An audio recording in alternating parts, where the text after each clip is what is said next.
자, 이때 레리 스콰이어가 습관을 형성하는 단계를 찾아내게 됩니다. 습관은 바로 신호, 반복 행동, 보상, 이렇게 3개의 단계로 이루어진다고 합니다. 자, 그럼 아까 우리 T자형, 우리 G 실험 한번 이야기해 볼까요? 처음에 찰칵 하는 소리와 함께 미로 입구에 서게 됩니다. 그게 쥐들에게는 신호로 반응이 된 거죠. 그럼 그 신호를 보고 반복적인 어떠한 행동을 하면 저쪽에 초콜릿이라고 하는 보상이 있더라. 그 과정에서 반복 행동이 만들어지는 겁니다. 근데 바로 이게 습관이라는 거죠.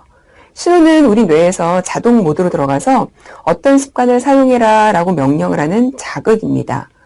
일종의 방아쇠의 역할을 하는 거죠.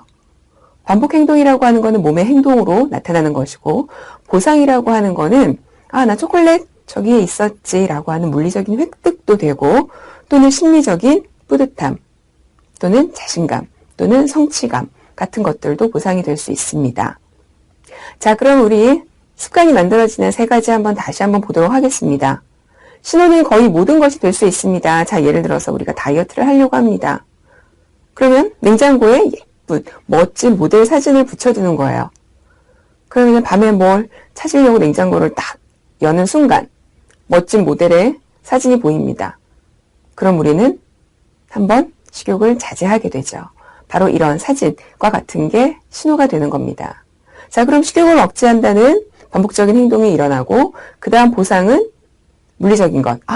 옷을 입었더니 예쁘게 잘 맞는다. 또는 심리적인 것. 내가 내 약속을 지켰네. 뿌듯함, 자부심 또는 성취감으로 나타나게 되는 거죠. 자, 그럼 우리도 이 정도는 시작을 해볼 수 있지 않을까요? 형성하고 싶은 어떤 습관이 있는지 한번 잘 생각해 보셔요. 그 습관을 바라는 이유가 무엇인지도 한번 생각을 해보십시오. 그럼 그 부분에서 신호를 찾아내면 된다라는 거죠. 그런데 우리 MIT 실험에서 굉장히 재미있는 실험 결과가 또 도출이 됩니다. 놀라운 건 보상을 주지 않아 봤대요. 우리 쥐들에게. 초콜릿이라는 보상을 주지 않았더니 그 습관도 없어졌다라는 거죠.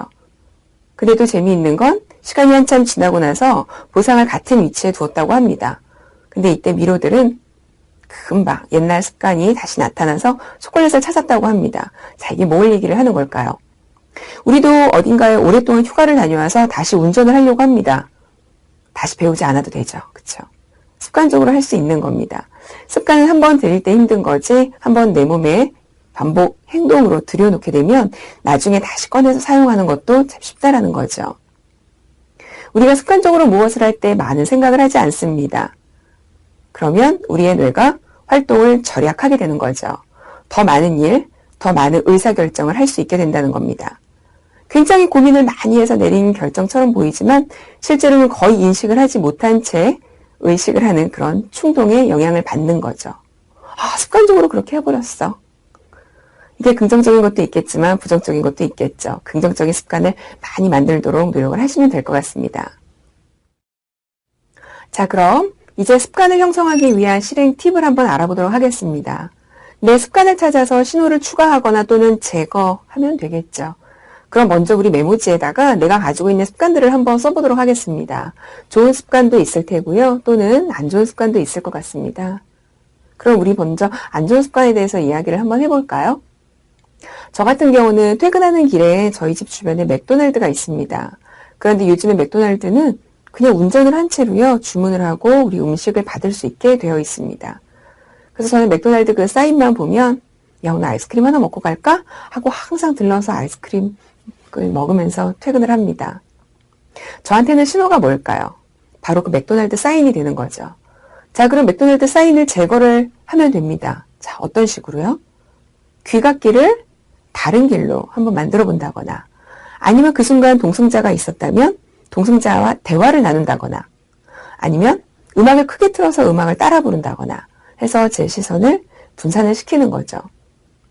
자, 이렇게 새로운 습관을 만들기 위한 설계도를 한번 만들어 보는 겁니다. 습관은 허락 없이 나타나지만 이 3개의 부분 중에서 하나라도 손을 본다면 언제든지 바꿀 수가 있습니다. 습관이 머릿속에 깊게 배어들면 우리 스스로 통제할 수 없게 될 수도 있다는 거죠. 그런데 그것이 긍정적인 습관이라면 우리의 삶에 얼마나 도움이 될까요? 나의 삶을 변화시키는 습관의 힘을 직접 경험해 보시기 바랍니다.